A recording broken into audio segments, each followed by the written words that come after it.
what is there to discuss? Have I mentioned recently how much I appreciate you, Lanier? You're young, and youth is both foolish and vulnerable. I'm not worried about that. You are an affront to the purity of our race.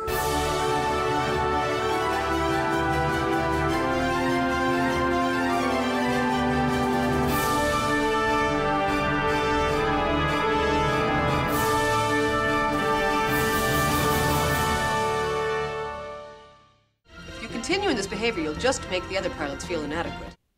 Hello, and welcome to Who Are You? It's a Babylon 5 watchcast by a couple of friends who've gotten to know each other and are continuing to get to know each other over one of their favorite shows from their childhood, Babylon 5.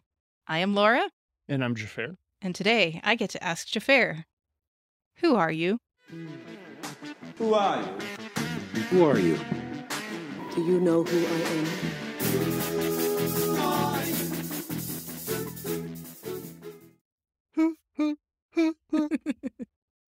Given next episode, where we'll be taking our mid-season movie break and watching Tron, as we've talked about a couple of times already on pod, so that's not a surprise to anyone. I thought I might talk a bit about my professional life. Okay. Because I happen to work in information technology. Just like Tron. Just like Tron. Well, Tron is a program. Right. So he is the thing that pisses me off at my job. Oh, that makes sense, though, doesn't it? Yeah. Well, actually, given what I actually do is manage a service desk for people who are having problems with computers. Mm-hmm. But yeah, computers, it's a fun story for me, I guess. Because when I was a kid, we got our first computer back in 94. We got our first home computer. And I took to it and had a lot of fun. And I even I made a website with my mom when I was 10. Oh, that's cute. And learned to code HTML and stuff.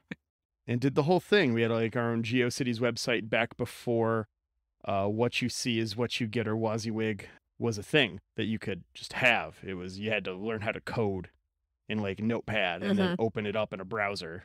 And I remember the internet before web browsers, because that was a whole thing too. I remember dialing in to my local library to reserve books and stuff.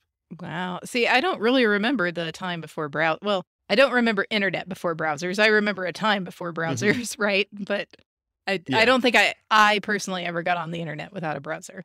Yeah. So I did a bit of that as a kid. And, I was always in tech club in high school. And I was the guy who a teacher would be like, hey, my computer's broken. We don't have an IT person because this is 1998-9 or 2002 or whatever year it happened to be in grade school. And just, we need someone to fix this computer. Hey, Xhafer, fix this computer. And so my entire family was convinced this is what I was going to do for the rest of my life, right? Oh, there's so much money in computers. Xhafer's going to go into computers. Right. Silicon Valley, the .com boom, all this stuff, right? So I go to college and I take about a year, maybe a year and a half's worth of computers courses. And I have a super negative experience in a programming class that just completely turns me off from the entire program and department. And I had originally gone to school to major in information technology. And I was just no, this is not for me. If this is the kind of people I'm going to have to deal with, I don't want to do this for a living. Oh, that's unfortunate. Right. And also wrong, clearly, now, in hindsight. But at the time, it felt like the right decision. And I don't regret anything because I never would have gone and done economics. And now a lot of the stuff that I do for work, in particular, my fun time stuff, I don't have a meeting right now and I don't have something I need to be working on. So I get to pick projects to fill my time with sometimes. And when I do at that time, it's almost always some kind of data analytics. And so it did work out because what I end up doing and what I end up really enjoying about my job is kind of a cross between the two. Yeah. But it's funny because I ran from it for so long. And even then, in other jobs, I was the guy who would fix the computer, Most people, if you do not have a dedicated IT department or your dedicated IT department sucks, you probably have a coworker that you ask for help with. Right. You have that guy who knows at least to tell you how to Google it right to get the right answer. Yeah. I was that guy for most of my previous roles in life. I think it's funny that you said that your fun time stuff is the data analytics, because that's my fun time stuff at my job too. Like if I'm done doing whatever financial reports I had to do and I'm not having to manage, because managing takes like God, over half of your time, right? Oh yeah. And if I'm like have a quiet moment, it's like, well, I'm just going to open up the analytics software and see what crazy stuff I can find out about all of our accounts. And that's the things that I do at work. Those are the ones I'm most proud of. For sure. No, I 100% get it. Without getting into the minutia of it, I've written some Power BI stuff and other kinds of data analytic programs that are just really flippin' cool. I know the feeling, yeah. I think I'm really proud of some of my formula in Excel that I've done over the years. I personally was very excited for Office 2019 and the introduction of the ifs statement. If you are an Excel nerd and you are on an old version of Excel and you haven't gotten to fuck with ifs yet, oh, it's so good. No more nested if-then statements. It makes it so much easier. You're not looking for that missing parenthesis. Oh, it's so good. I do hate the parentheses. But yeah, so that's what I do for a living. I work with computers and I work with people who are having problems with computers. Which is most of us, really. I mean, they kind of suck. Computers, not the people. It could be two things. I will, professionally speaking, I will not say the other. No, there's a lot of real. I actually, before I went over to the company I work for now, I went over with the intention of moving into management, based off my history. I have a decade of leadership experience elsewhere, but they didn't have an opening at first. And so I actually took the call center job when I started for a couple of months, and I worked that for about 8 months, I think, before I was promoted or something. It wasn't a while, but I did had someone answering the phones, helping people solve problems with their computer. I did become endeared to a number of people that worked for some of our clients. You get your regulars where they'll just hit you up on Skype or something and, be like, hey, are you on a call right now? Because I need some help. I think I'm probably a regular with our core software company a little bit. There's a couple of them. Yeah. There's one program we implemented, and every single time I've opened a case on this one particular program, it is the same guy who answers my questions, and he's my favorite guy because he's so fast. Yeah. But that's kind of unusual considering how big their company is, but it's a very particular program. So, well, I mean, they probably have certain people assigned to certain clients. That's not too out of the ordinary. But what is out of the ordinary is this episode of Babylon 5. Made it. Yay. I was like, how do we pivot? Where do we go? How do we segue? Got to find something. You did it. Congrats. We get to open up on those wind chimes. We open up some wind chimes. It's season 2, episode 11, All Alone in the Night, which is, of course, a line from the theme. Very ominous. These ones that are connected to like the bigger story or the theme or the, what is it? Because each season has a title. Like when they're connected to that, it's an important episode. For sure. We'll talk about that. There's a lot of episode to get through. I have a whole soapbox about that particular thing in relation to this episode. Ooh, I can't wait to get there. When we rate the episode. Okay. But we open up on Delenn in her quarters, talking to Lanier about her pending trip to meet with the Grey Council, noting she feels she's going to get removed from the council and possibly even her posting at B5. Yeah, it's very sad. Which is, it's a bit of a reality sandwich, to quote my dad from Delenn. Reality sandwich. I just got it. It's time to eat your reality sandwich. I made a decision. And now I must face the consequences. Yeah, Dad would say that when you fucked up and then had to own up to the consequences. Because she hasn't really been very truthful with Lanier about how the Grey Council feels about all this stuff. And so when she's all like, oh, I'm probably not going to be Satai anymore, he's all like, well, what are you talking about? That's news. And it's like, oh, well, I'll just tell you that they might also remove me from Babylon 5 instead of owning up to the fact that I've been lying to you actively for 6 months. Yeah. It's an interesting look. She's going to go off and do this thing on her own, but Lanier keeps telling her that she's not alone. He's there for her, and he's going to be there. Yep, he's going to stick around. In CNC, Sheridan is literally begging to be kidnapped or blown up. I'll be in and out in an hour. Good grief, There's right? an unknown thing appearing, making ships vanish. I'll go check it out myself. Mm-hmm. I got to keep my fly pay. Yeah. Mysteries on Babylon 5 that we got to go investigate in space. Generally not the safest thing.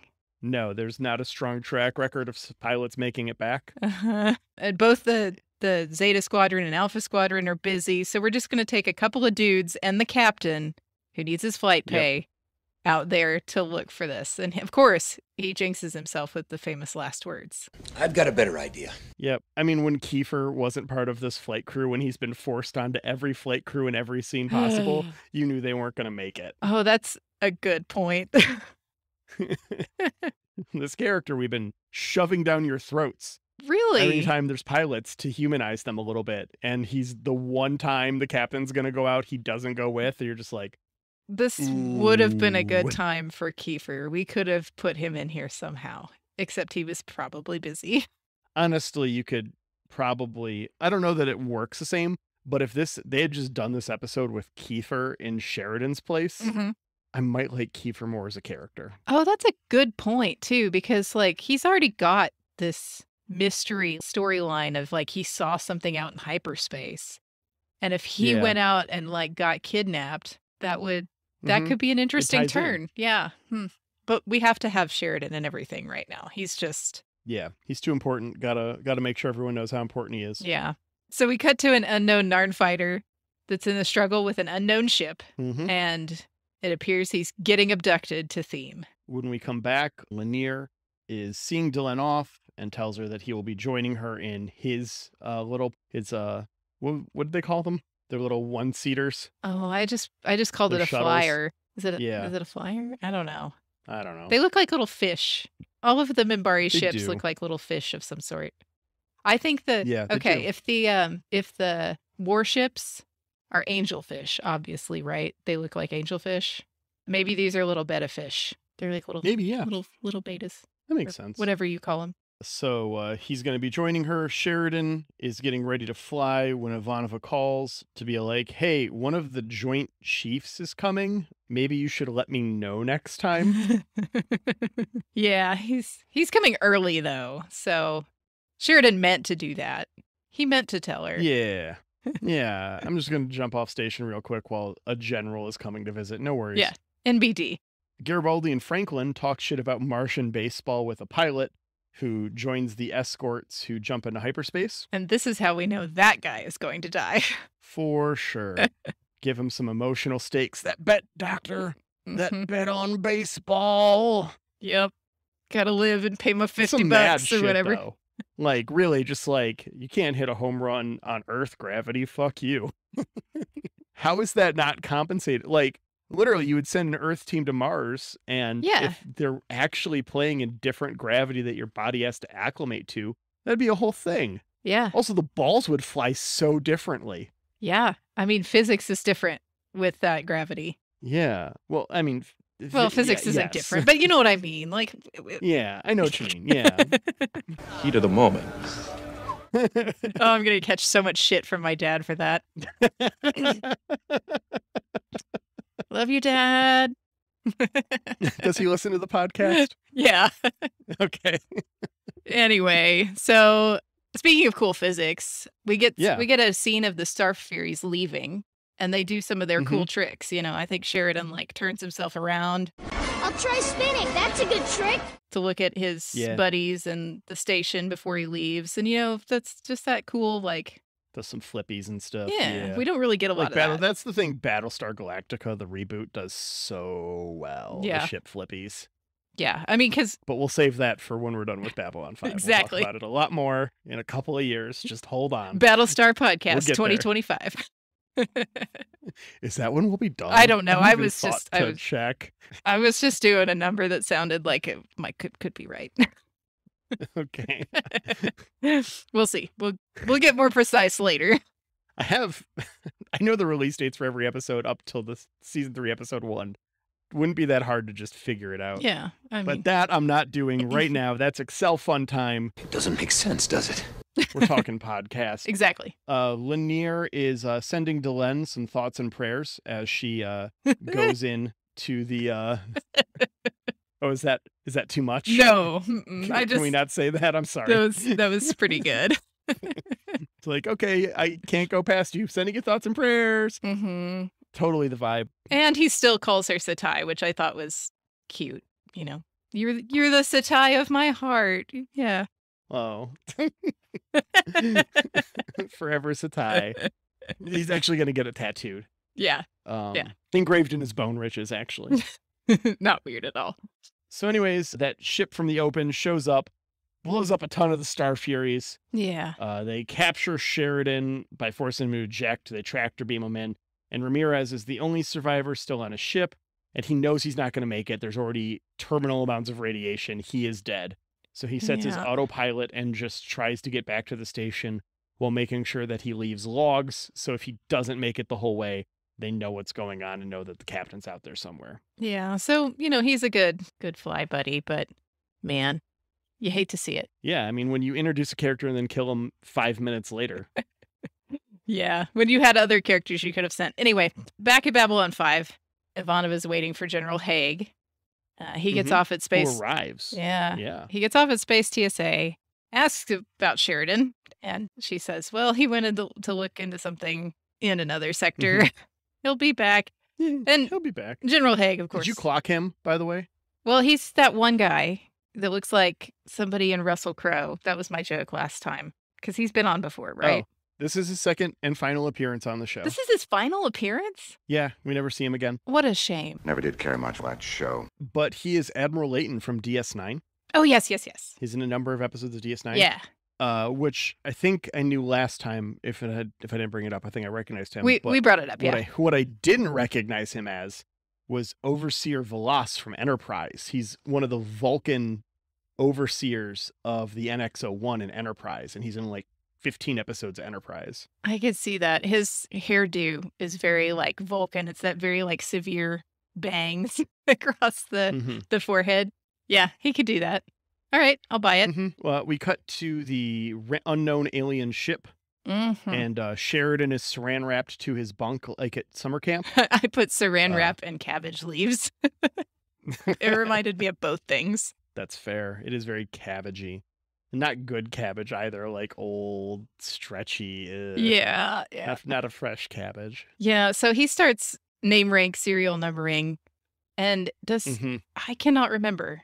And we might have to scrub if you don't remember either. Does he ask, who are you, to the aliens? Oh, I don't remember. In his little ranting? I feel the need to scrub to that. Because I pointed out that he asks a couple of our other questions that are important. Yeah. So, okay, well, he's got to ask somebody who they are at some point. Anyway. Delenn shows up and gets stood up by the Grey Council. They will not come, Delenn. Oh, yeah. No one. She's all dressed and she's in her potato sack ready to talk to the council. Or is she in a potato sack? Doesn't matter. She's in a potato sack. No one's there. Her friend appears to tell her they won't recognize her. More than her appearance has changed. Hedron goes to explain, look, the 9 of us are stuck here and our appointments are for life. We maintain a nice balance. Don't rock the boat too hard. Let what needs to make its way to us, just whatever it is. It's, it's just the way of our government. It was clearly designed by our richest minds long ago. It works. And if we don't respect that, then aren't we disrespecting ourselves in case we become our richest minds? Delenn's pretty upset, but understands. And she wants to know who her backfill is. And Hedron is just like, you'll meet them later when you plead your case before the Supreme Court. Council. Great Council. Nice. Oh, it gets worse. I can't wait. I'm so excited. In CNC, the fighter has made it back through the jump gate. Haig and Ivanova can tell right away that something's wrong. It's alone. It's really badly damaged. They radio med lab that they're going to need to be ready to treat whoever is still inside. Back in captivity, Sheridan gets in a pipe fight with Adrazi, who has some data brain thing that he then impales himself on accident. The Drazi. He vanishes, and then the Narn from earlier shows up with a sword. Yeah, like a machete. Right. There's a little bit in the season guide about this because the Narn was also the fight choreographer. Oh, how funny. And apparently there's a bit with Bruce Boxleitner about him wanting to swing more wildly. Like he's all like, you wouldn't do it like that. You do it like this. He's like, no, I'm an untrained fighter. I would do it like this, you know, and like wore himself so ragged that when he got in his car at the end of the day, he literally couldn't lift his arms to the wheel to drive home. Man, and you can't just call an Uber back then. Yeah, it's fun stuff. At MedLab, the pilot dies like we knew he was gonna, but we do find out about the captain's capture from the logs. Yeah. Then we go back to the Supreme Grey Council, and Delenn is like, fuck y'all. And then Naroon shows up, and Delenn is very confused because you've put too many of the Red Warrior Cows on the Grey Council, and now it's going to get imbalanced, and it's going to get all fucky instead of being impartial like it's supposed to be. And you're making the 9 all political, which wasn't the intent that you all say you care so much about. Who knows what disastrous rulings and rights this court is going to change and take away, all because that turtle Mitch Hedron got all fucky with the rules and didn't replace Delenn at the right time and made everyone fucking wait. Fuck that guy. Anyway, Scar tells Delenn that she can get wrecked. The warrior cast is in charge now, and if you don't like it, you can get out. Yeah.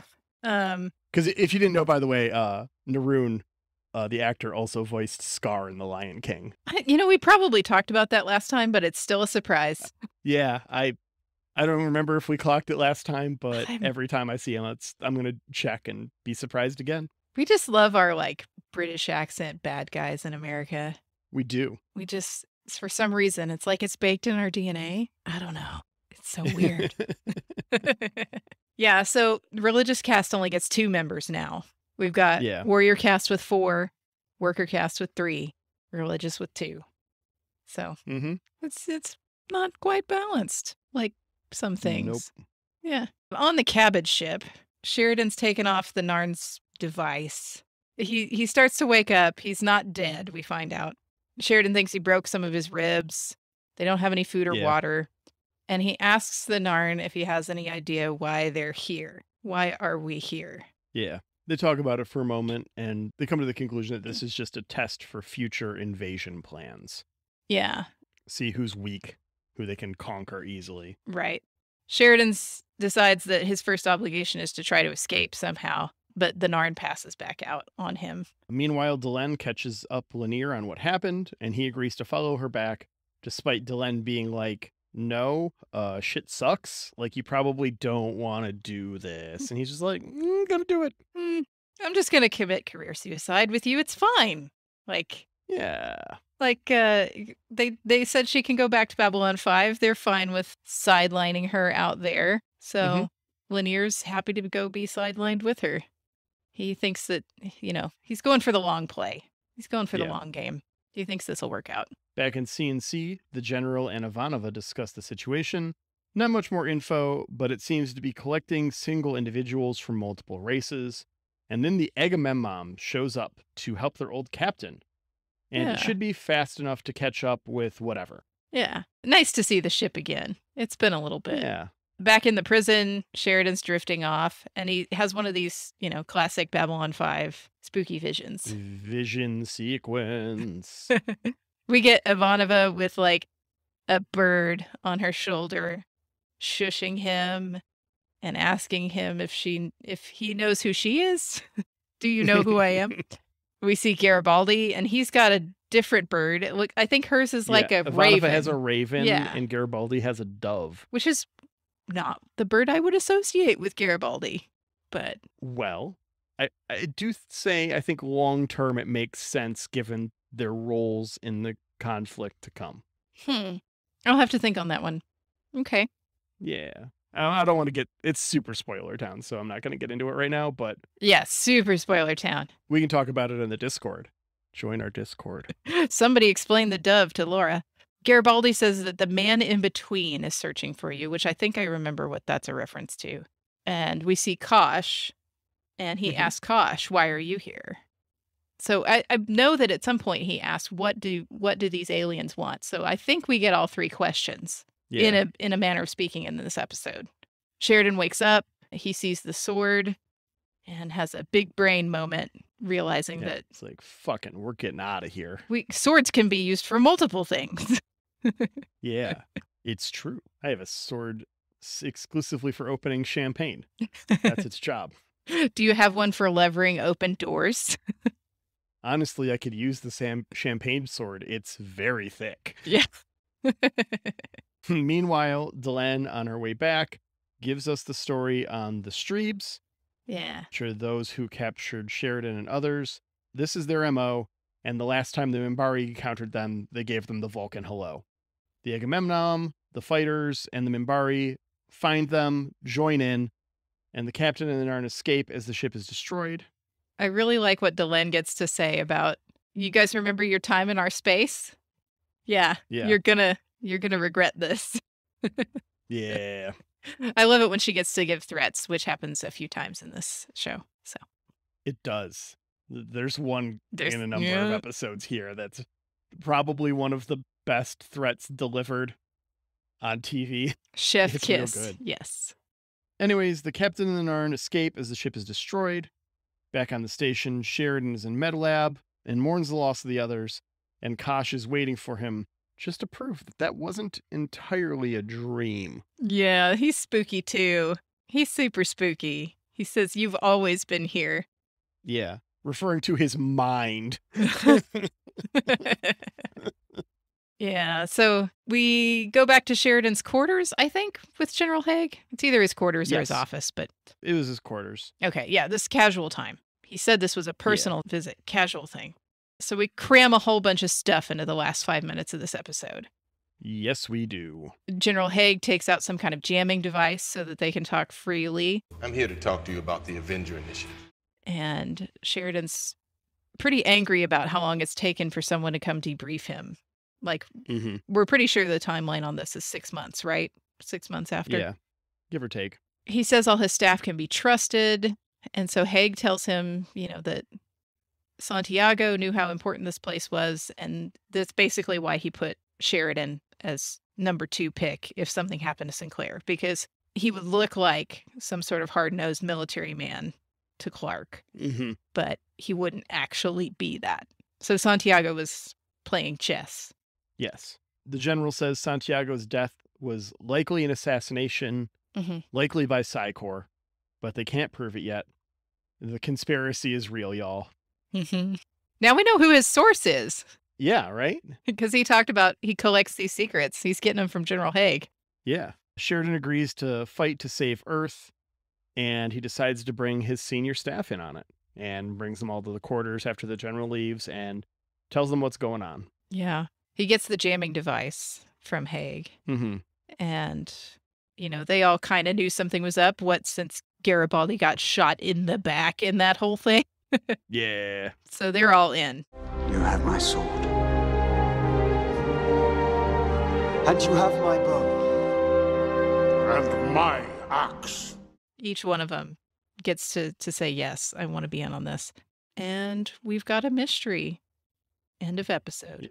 So, Laura, on a scale of Babylon 1 to Babylon 5, how did you feel about this one?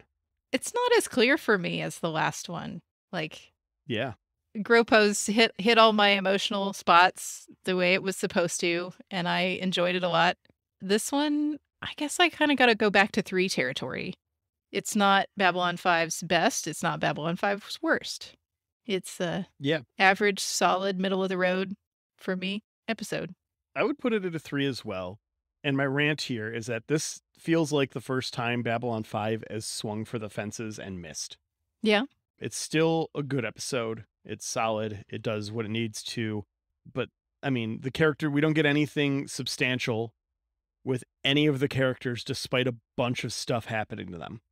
Yeah. We get some place setting for future stuff with the Minbari Grey Council. And the eventual fracture in their culture that's been building in the background that they've referred to a bunch. We get some stuff about a conspiracy, but nothing of substance, and it's all shoved in the last couple minutes of the episode. Yeah, it really is. And the whole plot with Sheridan being captured feels like it exists solely to have General Haig do something else besides not tell us what's going on at the end of the episode. Yeah. Yeah. You could have made that Xhafer very easily and then had that be a test of like Ivanova and stuff to see if the general's comfortable with bringing them in or something. Just anything. Really, like, it just feels like a miss to me. And it's not that great of an episode for it. Yeah, I think it was trying really hard to build building blocks that we're going to need later. Yeah. And, you know, as much as like the Stribe are kind of Stribe are kind of, you know, spooky and, you know, later you can ask yourself, like, are they servants of shadows or Vorlons or something. like what how do they fit in? I don't think they show up again.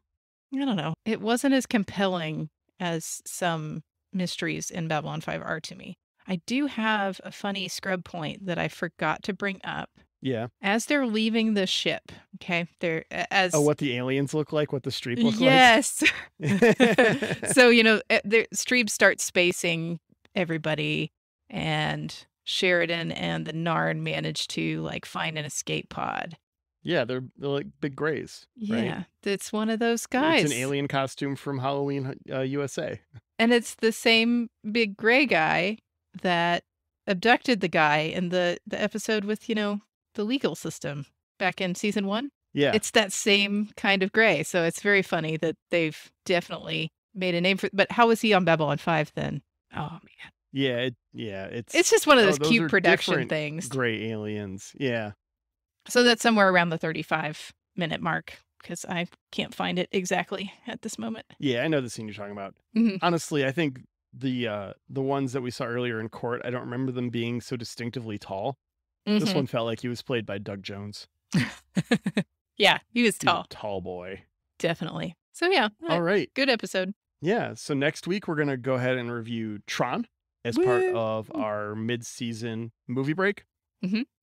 After that, we'll be back with season 2, episode 12, Acts of Sacrifice. But I'll read the preview on that one for next episode. Oh, yeah. Next episode. We don't get to know right now what that's about. No, you possibly couldn't Google it or look at HBO Max or have seen the episode in the 20 years since its release. You're not going to because you're worried about Tron. All right. Thanks to Jeremy Siegel for our wonderful theme music. You can find more of his music at jeremysiegel42.bandcamp.com. And thanks to Angry Duck Time Machine on Instagram for our podcast artwork. And hey, if you want to reach out and give us your thoughts about the episode or, you know, just general Babylon 5 thoughts, you can reach us at whoareyoub5@gmail.com. Join our Discord. Yeah. We'll see you next week, Internet. Bye.